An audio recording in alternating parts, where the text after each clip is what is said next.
Hello and welcome. Thank you for joining us for this Carbon Capture Coalition media briefing on what's next for carbon management after passage of the One Big Beautiful Bill Act. My name is Ben Finzel. I'll be the moderator for today's discussion with Carbon Capture Coalition staff. For those of you who don't know me, I'm the president of Renew PR in Washington, D.C. We are celebrating more than 10 years in business and more than 9 years working with the Carbon Capture Coalition. We are proud of both. Today's discussion will include a moderated roundtable with 4 members of the coalition staff: Jessie Stolark, Madelyn Morrison, Flinn, and Sangeet Nepal. The roundtable will address the One Big Beautiful Bill Act, appropriations and carbon management funding, permitting and the regulatory framework, and carbon management's role in meeting growing electricity demand. After the roundtable, we'll open the floor to questions from participating reporters before we wrap up the hour and let you get back to the last few weeks of summer before Congress's return and all the fun that September will bring. You can go to the next slide, Carrie. And one comment while you're looking here at our membership slide, carbon management as defined by the coalition includes carbon capture, removal, transport, reuse, and storage from industrial facilities, power plants, and ambient air. The coalition works on all of these technologies, and the membership, and you can see the slide here, of more than 100 companies, unions, conservation, and environmental policy organizations includes groups working on all of those topics. If you have questions now, you're welcome to put them in the Q&A section here on Zoom. I'll try to answer them in the order in which I received them, and I'll try to answer all of them during this hour. If we don't get to all of them, we'll follow up by email, so make sure you include your name and your affiliation along with your question. We'll also have a live opportunity available during the Q&A, so if you prefer to ask your question directly, you can use the raise hand feature when we begin the Q&A in about 30 minutes. And as a reminder, or if you joined us late, this event is being recorded, and we will make this recording available on the Coalition website and on the Coalition LinkedIn page. And speaking of LinkedIn, if you're not already following the coalition on LinkedIn, go there right now and get that done. We'll wait. No, just kidding. But go ahead right there and do that. Now, on to our roundtable. This is a moderated roundtable. We're going to address a bunch of key topics and then give you all a chance to ask even more questions. So joining me for this conversation are 4 staff members from the Carbon Capture Coalition. Coalition Executive Director Jessie Stolark, Coalition Director of Government Affairs, Madelyn Morrison, Coalition Public Policy Manager, Flinn, and Coalition Technology Specialist, Sangeet Nepal. Thanks all for joining. You guys can take yourselves off mute, I guess, if you want. And Carrie, you can go to the next slide. So here's a little bit of background on the coalition, and I think, Jessie, I'll turn it over to you to start here, and then we'll get into our questions.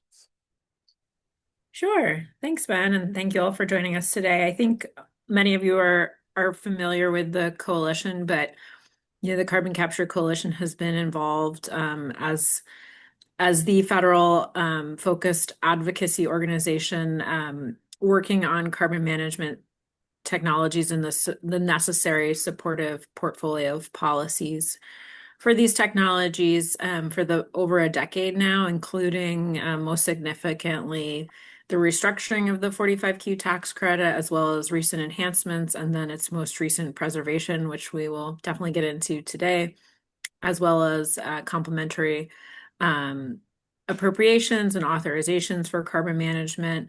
We've also worked extensively on kind of the regulatory and guidance fronts, implementing various laws and provisions are related to carbon management. And then, of course, with Ben here working on communications and speaking with reporters such as yourselves and others and doing general education around the sector and its necessity in the broader energy mix. I think we can go to the next slide, Carrie. Great. So today, sorry, Ben, I'll hand it back to you. I was just going to cover the agenda. So today, as Ben mentioned, we have some discussion topics and questions queued up, which we'll have a little moderated roundtable kind of on these key topics, including what happened in the One Big Beautiful Bill Act, work that we have been doing on appropriations the last several months, and that will continue. Conversations that are starting to heat up around permitting, as well as work that we are doing on the necessary regulatory framework. And then last but certainly not least, looking at additional policies and support necessary to meet carbon management's role in meeting growing electricity demand that we're seeing in the country. But Ben, I'll hand it back to you. Thanks. And we're going to leave that discussion topic slide up just to make it easier for folks. But we did want to talk about some of the key topics and issues. Obviously, this has been quite the summer. We started out sort of half jokingly referring to it as the summer of carbon management. We are doing a whole series of bite-sized blueprint fact sheets, which are up on the LinkedIn page and on the website. But there's also been a whole lot of activity legislatively and regulatorily, et cetera. So let's start with the One Big Beautiful Bill Act. Jessie, what did that do relative to carbon management? Sure. Thanks, Ben. And Carrie, if you could actually go to slide 7, that'll just be some nice background information. Thank you. So I think as everyone is aware that 45Q is the domestic market signal for deployment of that full suite of carbon management technologies that Ben was referencing. And so in the One Big Beautiful Bill Act, thanks to the coalition and its members and allies and stakeholders, we saw preservation of the core structure of the tax credit preserved. And that included those enhancements most recently made in 2022. It also includes end-use parity for carbon management technologies for the captured CO2, and I'll talk more about that in a moment. And then lastly, a provision was applied across tax credits, this new foreign entity of concern restriction, which begins in calendar year 2026. And so for 45Q specifically on these FEOC provision, it's to prevent any entity deemed controlled or influenced by a covered nation, and that includes countries such as China, Iran, North Korea, and Russia. We do have a fact sheet on the One Big Beautiful Bill Act that includes some explanatory text on these new FEOC restrictions. And what I would say is that, we're still waiting on guidance from Treasury on FEOC. So this is a very complex issue and not yet fully understood. So we will better understand the full impact of the restrictions, not only on 45Q, but also on just broader clean energy markets and technology deployment much better once we see the guidance. I will say that 45Q in relation to the other tax credits, it is there's kind of different tiers of restrictions, and for 45Q, it is among the least restrictive. So it's both the foreign entity of concern and then the foreign influenced entity, which includes specific thresholds for partial ownership. So again, sort of TBD on FEOC, but it's been less of a concern to our members just given they, I think, are at this point feeling pretty positive about being able to meet those restrictions. But again, we'll need to see guidance. And then you can go to the next slide. And so as I mentioned before, this chart, which you'll see in our fact sheet, goes through the different credit levels for the per ton storage for 45Q. And so through 2022, through the changes made most recently in the Inflation Reduction Act, you can see that it was dependent on the end use of the captured CO2. And the change that was made in One Big Beautiful Bill Act is parity, meaning that you receive the same credit value for industry and power, no matter the end use, whether you're using that captured CO2 for enhanced oil recovery or storage in saline geologic aquifers, as well as for reuse. And then the same is true for direct air capture. It's now parity at $180 per metric ton, no matter the end use. So Ben, I'm sure we can get more into kind of the nitty gritty if there's any questions on the changes to 45Q, but I can leave it at that. Great. I mentioned a moment ago that it certainly has felt like a busy summer for carbon management policy. Obviously, you just ran through the provisions in the bill, but there are some remaining policies that were not addressed in HR 1 in the One Big Beautiful Bill Act. So, what are the top three priorities for action in this Congress from the coalition's perspective? Great question. So, I think it should be no surprise to anyone that first on the list for us, as well as a lot of other energy organization, is permitting. I think we are already seeing a bipartisan appetite to revisit updating the nation's permitting framework for clean energy and energy deployment. This was a focal point of the last Congress, but ultimately a bipartisan bill did not get past the finish line in the last Congress. And what I will say is, we'll get more into the discussion on permitting in a moment, but the carbon management projects are complex, they're time intensive, and they're going to require well permits for geologic storage of the captured CO2, and then in most cases, permitting of CO2 pipelines. And without a predictable, transparent permitting process, that adds a lot of complexity, time, and cost to these projects if project developers don't have clear timelines on and clear line of sight of when they will receive those permits. And so these are two areas that we've engaged with members of Congress and their staff over the last several years. And we're starting to pick up those conversations now that budget reconciliation is behind us, and kind of continue the conversation. The second piece I would say is on appropriations and federal funding. The coalition for several years now has really worked hard to work with appropriators to ensure a robust base appropriations for core carbon management funding at the Department of Energy, as well as funding for the Class 6 program at the EPA. And we've had great success there. Given sort of the budgetary constraints and that conversation that's happening in real time with members of Congress, and that will pick up post recess. We've really shifted towards a defense mode on some of those topics. And then I will say we're also doing a lot of work defending the funding and making the case for continuing to implement the funding for carbon management that Congress authorized in the Infrastructure Investment and Jobs Act. And then I'd say the last priority, last but certainly not least, is working with policymakers to develop additional policies to drive forward the deployment of these technologies in new markets. We'll talk more about this today, but one driver for carbon management technologies in the near term, and that's getting significant interest, is rising U.S. electricity demand, which is projected to rise anywhere between 35 to 50% by 2040, which is just really staggering. And that's driven, of course, by not only exponential growth in AI data centers, but manufacturing and continued electrification of transport and heating.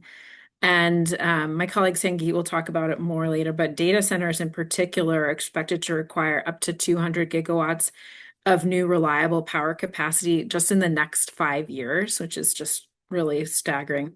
And we know that a lot of this power is going to be coming from natural gas. And so in applying carbon capture technologies to natural gas power and these new power generation that's coming online, we can provide firm, clean, dispatchable power, but it's going to require a mix of policies and solutions to really enable the wide-scale deployment of carbon capture for natural gas. So those are kind of just top line three high-level priorities. Lots still left to do, as you said before. No big deal, just permitting, appropriations, new policies, real simple stuff, right? Let's dig Ben, in. Oh, go Ben, ahead. sorry, I might just add like one more small piece, and this is probably to no surprise of all of you on tax policy. I think you have all heard us probably talk about inflation adjustment for 45Q at some point over the past, 3+ years. And obviously that did not make it into the final OBBBA. But, that still kind of remains something that we believe needs to be addressed in terms of providing an appropriate inflation adjustment for 45Q. Obviously, and this is not specific just to carbon management projects, but inflation has taken a large hit on the deployments, the financials of deploying these technologies. And so, I anticipate that will likely be something we continue to kind of carry the torch on here in the next couple of months. I'm pretty bearish on if we're going to see any type of additional tax policy package, yet this Congress. But if we do, that will certainly be something, that we'll be working on. So just wanted to add that in. Thank you, Madelyn. Yes, took us 16 whole minutes to use the I word there. Let's stay with you though, Madelyn, and let's talk about these priorities in a little more detail, starting with appropriations. So the House Energy and Water Appropriations Bill contains, shall we say, drastic cuts for carbon management. So if those are enacted, which I guess is a big if, but if they are, what will that mean for carbon management, and what is the coalition doing to advocate for more support for these policies? Yeah, no, thanks, Ben. I think you said at the beginning, it's certainly been an interesting year for carbon management federal policy. And certainly as Jessie just noted, we were really pleased with how 45Q ended up faring, in the negotiations surrounding budget reconciliation efforts. Both in terms of preservation, but also, of course, the inclusion of credit level parity for utilization projects. And we were really hoping to carry some of that good momentum through, as both chambers were crafting their fiscal year 2026 energy and water appropriations bills. But, as Ben just mentioned, and as many of you likely saw, the House Appropriations Committee approved their version of the bill, which makes nearly $180 million in cuts to foundational research and development carbon management programs at DOE. But it also reprograms some of those critical unobligated funds for carbon management programs that were appropriated under the IIJA. And those were, more specifically targeted at demonstration and deployment of these technology systems. And so, I'll say that, carbon management certainly was not an anomaly here. There were some very deep cuts that were made, across the department, which had certainly some substantial impact on technologies across the clean energy spectrum. But nonetheless, this bill, I think, in our perspective, was really disappointing. The broader carbon management community has worked really intensely over the past, 10 plus years to see this funding for these core R&D programs increase incrementally over time. And so, this bill essentially backtracks on all of that progress in just one fiscal year. Not only that, these foundational R&D programs, help to ensure that these technologies are continuing to improve and are leading to commercialization across the nation. And so from our perspective, if these cuts do, indeed become law, I think we're looking at some pretty significant delays in development and deployment. And that's certainly going to have, a really adverse impact on the nation's ability to continue to lead in the deployment of these technologies across the globe. I'll also just say, the Senate has not yet released their version of the FY26 energy and water bill. And, I think we typically anticipate a little bit more of a favorable treatment from the Senate. I think they tend to have a little bit more leeway in terms of spending. But as I'm sure you've all reported on and you've read the reports that the Senate Energy and Water Appropriations Subcommittee Chairman John Kennedy from Louisiana has made some pretty pointed statements that he is looking to make some really significant cuts, not only to the Department of Energy, but really more broadly across his subcommittee's bill. And so, as focus in terms of appropriations kind of pivots a bit more to the Senate.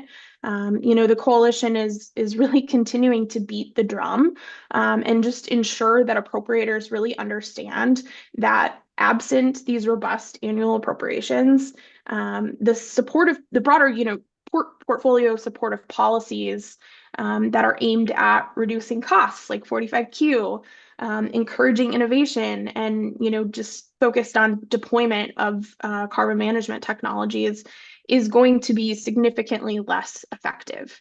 And in fact, really imperils the nation's ability to meet these domestic electricity realities that are continuing to expand, and particularly in a reliable and sustainable way. Thank you, Madelyn. And Carrie, it occurs to me we should probably go back to the agenda slide with all the listing of the topics that we're addressing. So if you don't mind going back a couple slides, that would be super helpful. Madelyn, I want to stay with you, and you get all the challenging ones. Yay. So permitting. If Congress tackles permitting, and depending on the day, it seems like they're going to or they're not going to, I guess we'll see. What should they do with respect to carbon management projects? Give us a little bit more detail about what that should look like to be helpful to your points earlier. Yeah. I think it's pretty clear that permitting at least continues to be a topic that is garnering bipartisan attention. And it's certainly something that we'd like to see Congress tackle this year. I know there are early conversations happening, amongst members across various committees of jurisdiction, in both the House and Senate. I think Senate E&R is maybe a little bit more further ahead in those conversations than maybe, the House Energy and Commerce Committee. But I think it's still a little unclear just how robust, either of these efforts are at the moment. I'm sure we'll get some additional clarity here in September when both chambers return. But in terms of what actions Congress can take to kind of streamline some of these permitting regimes for carbon management projects, Class 6 injection wells and state primacies certainly continue to be top of mind for the vast majority of folks in this industry. And so from our vantage point, it continues to really remain essential that there is the adequate staffing and resources available at EPA and the underground injection control program to review what is becoming a growing list of individual well applications and certainly state primacy applications, and be able to make determinations in a reasonable amount of time. And I think we'll probably get into this maybe a little bit more later in terms of the regulatory efforts here, but project developers really need to have predictability when it comes to individual well application reviews. And these are essential infrastructure pieces of a very complex technology system. And if you don't have some sort of predictable timeline on when to expect a final determination for your Class 6 well, that makes several aspects of project planning even harder, not least of which securing project financing. Another kind of aspect of the permitting piece of the puzzle, and Jessie mentioned this briefly earlier, that the coalition particularly has been doing some extensive thinking on and has really zeroed in on over the past couple of years, is the siting and construction of CO2 transport systems, and in particular, CO2 pipelines. And as I just said, these are complex technology systems. And so if you have a way to capture and securely store the CO2, great. But if you don't have access to a transport system to get the CO2 from point A to point B, it's kind of like, what's the point, right? So it's a bit of a chicken and the egg scenario. And so what we've been discussing with the coalition and some other additional outside partners is, the need for an optional federal siting pathway for interstate CO2 pipelines. And I'm sure you've heard us or other folks in the coalition talk about this previously, but CO2 pipelines are currently, or interstate pipelines are currently cited on a state by state basis. And the federal siting pathway is something that is already in play for other pipeline systems, particularly something that's similar is a natural gas pipeline. And this has really been discussed at length for interstate transmission lines who already enjoy federal backstop authority. And then interstate hydrogen pipelines have also kind of at least been in the mix in terms of these types of conversations. And so, we've been discussing the need to provide similar parity kind of across all linear infrastructure types where appropriate, but certainly in our case for CO2 pipelines. And we really believe that in providing an optional federal pathway for the siting and construction of these systems, that this is a really pragmatic way to enable the efficient and responsible build out of this network of transport systems. Thanks, Madelyn. We're going to come back to pipelines because Carlos has a question in the Q&A. So when we get to the Q&A, we'll do that. But I want to go to Christian next and pick up on a couple of things that you raised, Madelyn. So geologic storage, obviously critical to scaling the sector. So Christian, let's get into a little bit more detail about Class 6 and what the coalition would like to see as far as the Class 6 well process and primacy applications. Yeah, thanks, Ben. Hi, everyone. I'm Christian Flinn. I'm the public policy manager with the coalition.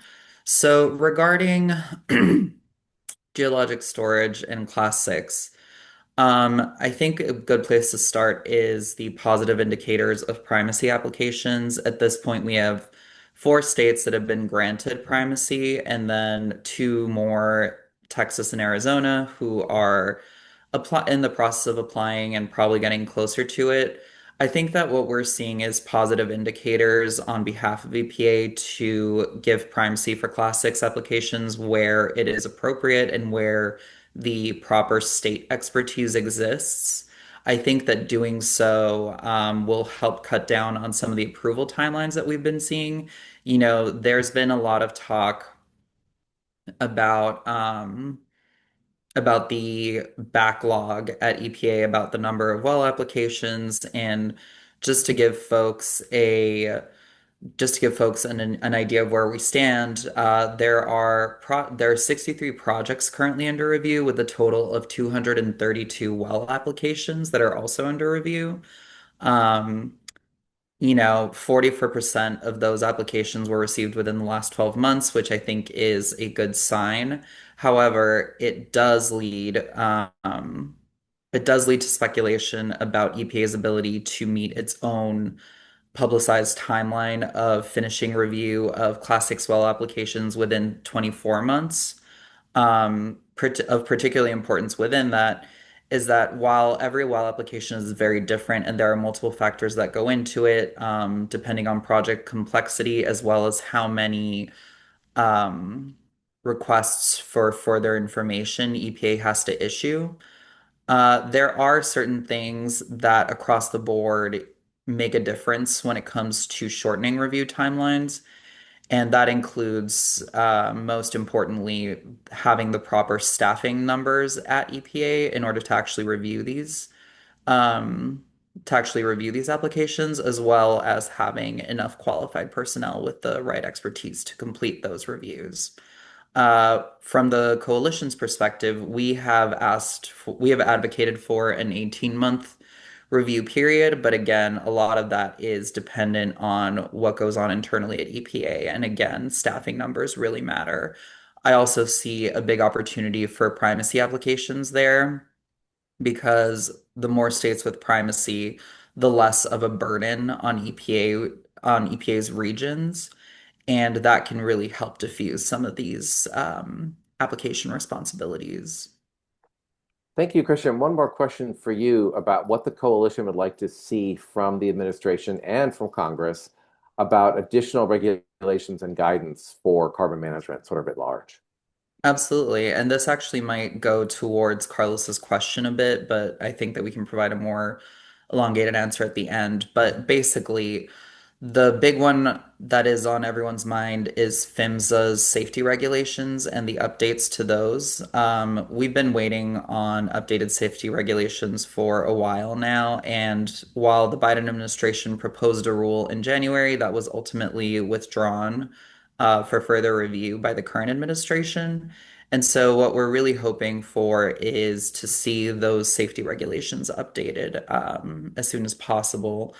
Some leading indicators there include two ANPRMs, which are advanced notices of proposed rulemaking, that PHMSA released earlier in July. And those are both related to, and one of those is related to updating repair criteria for pipelines, and the other is related to more general updates to safety regulations. And so, as comments pour in, as PHMSA has a chance to consider those, I think that we have a good possibility of seeing updated safety regulations sooner rather than later.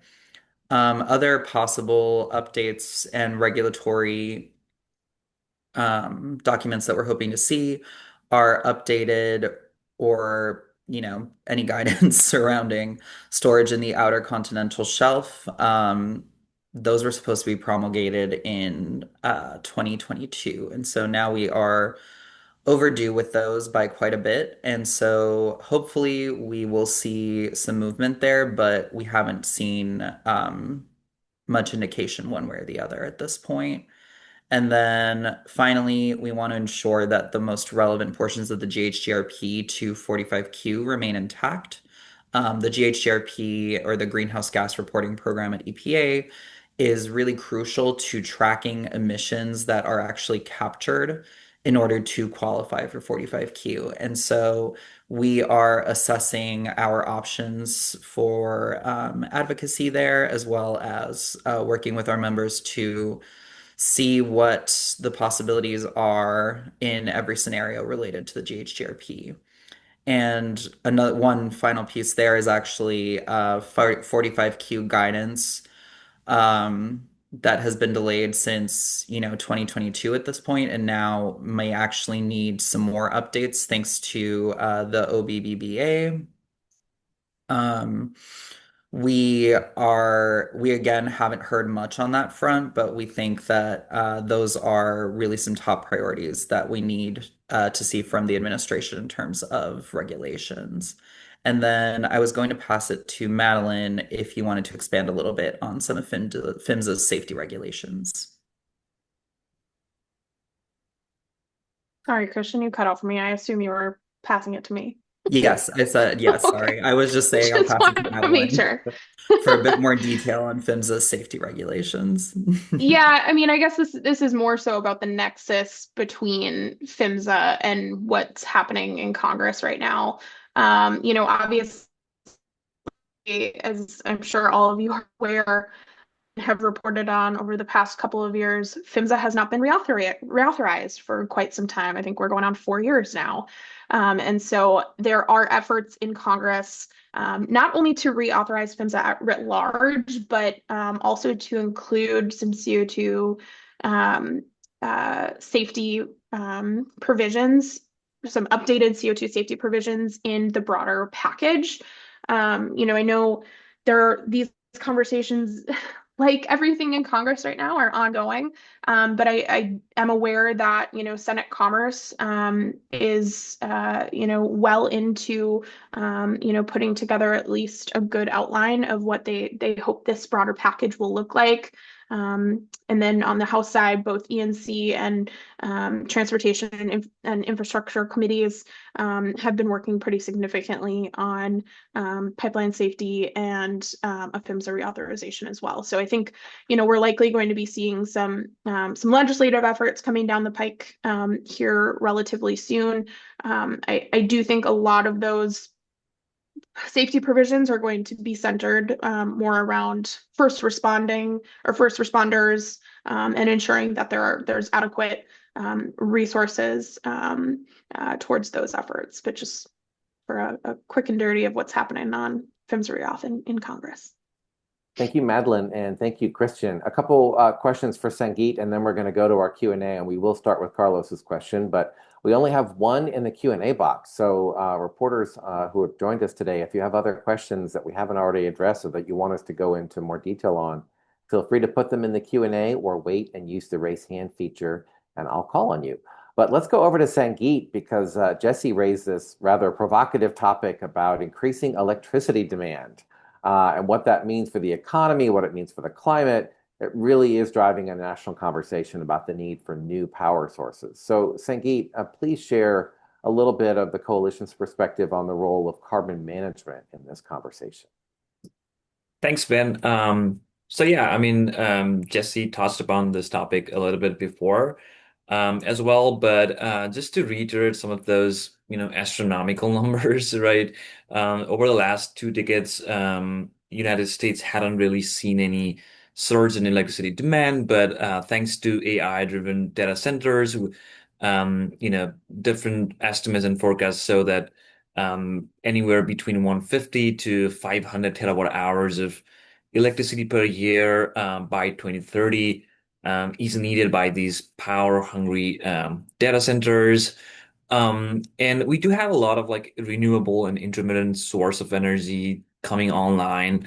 But as Jesse mentioned before, about up to 200 gigawatt hour of electricity is supposed to be coming out from the natural gas. And if you look at the numbers right now, the supply side of energy sector in the US, about 40% is already been supplied from natural gas. So it's pretty clear that natural gas is going to stay for some time, especially with this rapid increase in demand. And what natural gas really does well for these data centers is it's more reliable, it's dispatchable. You can just turn it up and turn it off and on anytime you like. So that's a very peculiar traits of natural gas that we don't really see in other source of energy like wind and solar, where things might not be the same every day. So but I mean, there's no such thing as free lunch. The natural gas energy sources, they are not immune to carbon intensity, right? They might be cleaner to coal, but obviously they also have certain carbon intensity, and that's where carbon management really kicks in because the technology we have right now, it can capture about 95% of the carbon dioxide emitting out of those natural gas fired power generation plants. So that's why carbon management technology is really crucial to not just help combat or mitigate those carbon emission, but also make sure these hyperscalers are supplied with a lower carbon intensity because their customers really want these companies to use a lower carbon intensity. So that's really important, and where I think is carbon management technology is really crucial in. And right now, thanks to 45Q, we do already have certain federal incentives for electricity being produced from these natural gas-fired power generation with CCS retrofit. So estimates show that around $25 to $35 per megawatt hour of electricity coming out of these power plants with CCS is what they are getting from 45Q. But still is really far from what exactly it costs for these hyperscalers. So numbers so like $120 per megawatt hours is what is costing for energy from these power plants with CCS. And if you look at the PPA, the average PPA power purchase agreement price, it's like $60 per megawatt hour. So there's still like $60 of delta between the average price and the cost of energy coming out of this power plant with CCS. But thanks to 45Q, there's the delta is now reduced to about $25 to $35. So I'll just say at this final point that these carbon management technologies are really crucial to make sure our future, demand of energy is supplied with uninterrupted power, and making sure that it has a lower carbon intensity.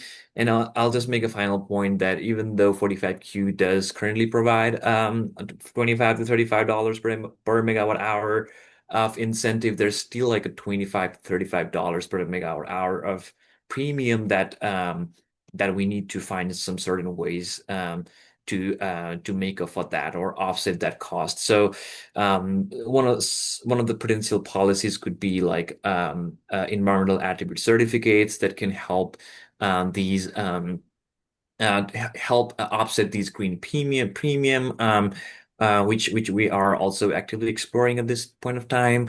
But all that to say, carbon management technologies will be playing a crucial role in making sure our future energy demands are met with dispatchable, reliable, and lower carbon energy sources. Thanks, Sangeet. I'm going to squeeze one last question in for you, and then we're going to go to Q&A, and we have two questions now, which is great. So, Sangeet, what do the administration's moves on rescinding and canceling funding under the other multi-letter bill, the Infrastructure Investment and Jobs Act, what do they mean for carbon management specifically for the sector? Yeah, I mean, in short, I mean, this is a major setback for the economy-wide deployment of carbon management technology, which Coalition really works for, basically. And I would say that the IIJA and other previous federal support, they have been really instrumental in shaping these technologies to what we have at this moment of time. And thanks to those supports, that right now we have like 200 and more than 270 announced carbon management projects in this country, um, which has already like attracted about estimated 77 billion or more of capital expenditures. So this sort of cancellation doesn't really send a good signal, obviously, for developers and innovators who are working really hard in innovating these technologies and in making sure that we climb this steep ladder from first of a kind to nth of a kind, and trying to really achieve a higher technology readiness level across these technologies. So, in short, it is not certainly good, but I would also say that despite these federal, cancellation of these projects, these project developers and innovators are also like motivated by the fact that these technologies really work. And so I think all that to say is certainly not sending a good signals for these innovators and people who've been working on advancing these technologies. Thank you. Yes, not sending a good signal, I think is a good way of putting it. Great. We're going to get into questions. We're going to start with Carlos, who has it in the Q&A. Then we'll go to Ben, who has very patiently had his hand raised. And then we'll go to Isaac, who put a question in the Q&A. As a reminder, you can use either one. You can type your question in the Q&A, or you can use the raise hand feature. We'll start with Carlos on Chando at E&E News. Carlos says the Trump administration withdrew a proposed rule from the Biden administration that was aimed at strengthening safety for CO2 pipelines. To what extent is the coalition concerned that developers of CO2 pipelines could hold off on building any CO2 pipelines until a new rule is proposed? And I think Jessie wanted to start with that. Sure. Thanks, Ben, and thanks, Carlos, for the question. And I think you know this, but I'll just clarify that the rule was not actually ever proposed. It was kind of in this weird limbo stage. There was a pre-publication released by the Biden administration, but because it did not appear in the Federal Register prior to the end of the administration, it was technically never proposed. Our understanding is that the Trump administration does not have any current plans to repromulgate and propose those rules.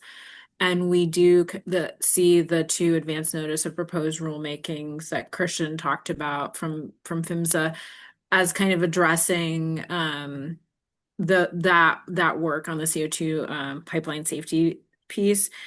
And then the other thing I would add is there is an existing safety regime, and we agree that there could be some additional updates to it to ensure that as we scale the system, we continue to see an excellent safety record from CO2 pipelines. But it's not necessary.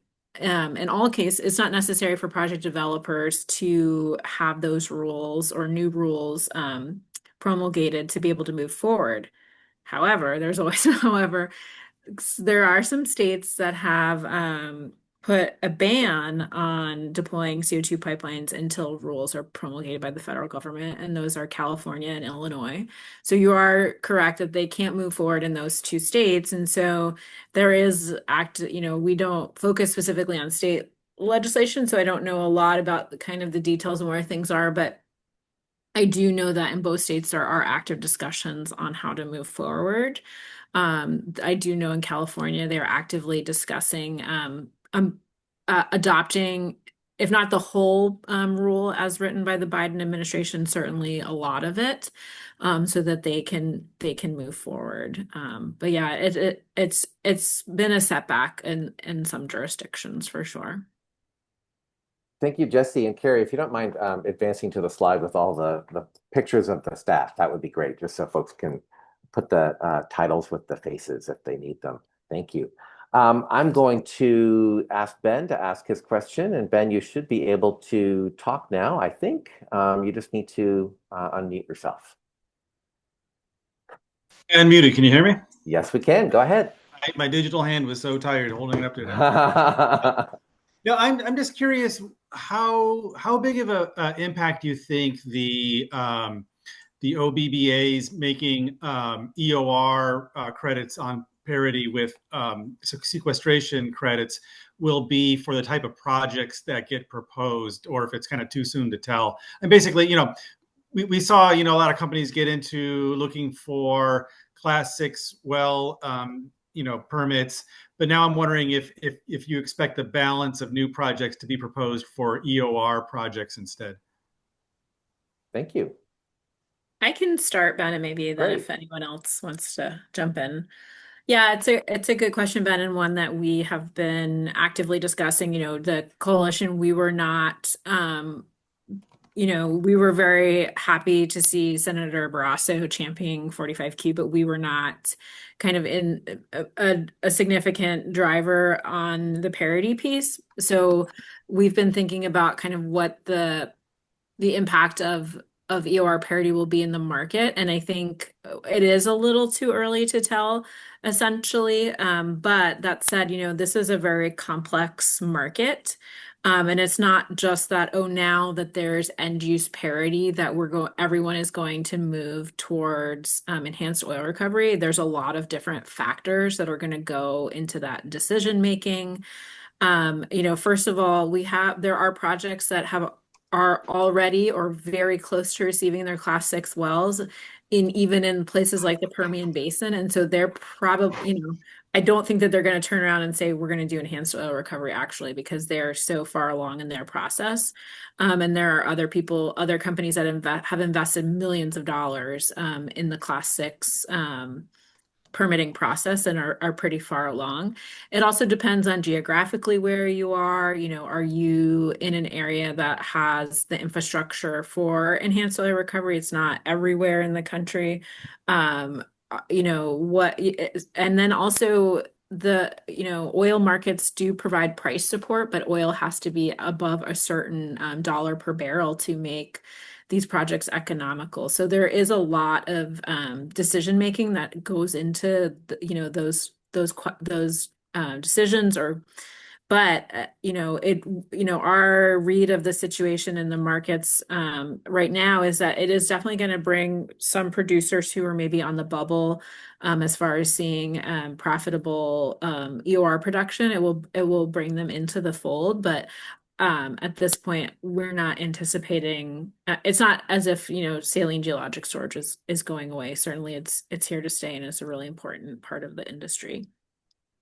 I'd also just add on that, we were obviously pretty heavily involved in the broader kind of conversations and negotiations happening around 45Q. And, the parity piece for specifically for EOR was really being driven by a lot of smaller producers in, Wyoming, Oklahoma, Texas, who, to Jesse's point, were more kind of on the bubble, and we're trying to really just make the margins work.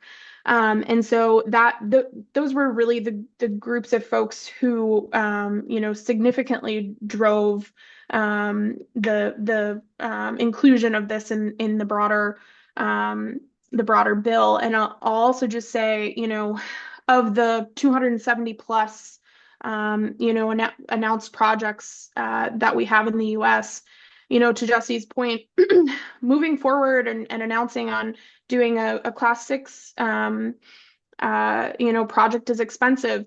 Moving forward, announcing immediately to do an EOR project is expensive. And, we don't anticipate these folks who have already announced what type of project they're moving forward with to kind of switch gears this late in the game, because that would come with some pretty significant costs as well. So just wanted to make that point.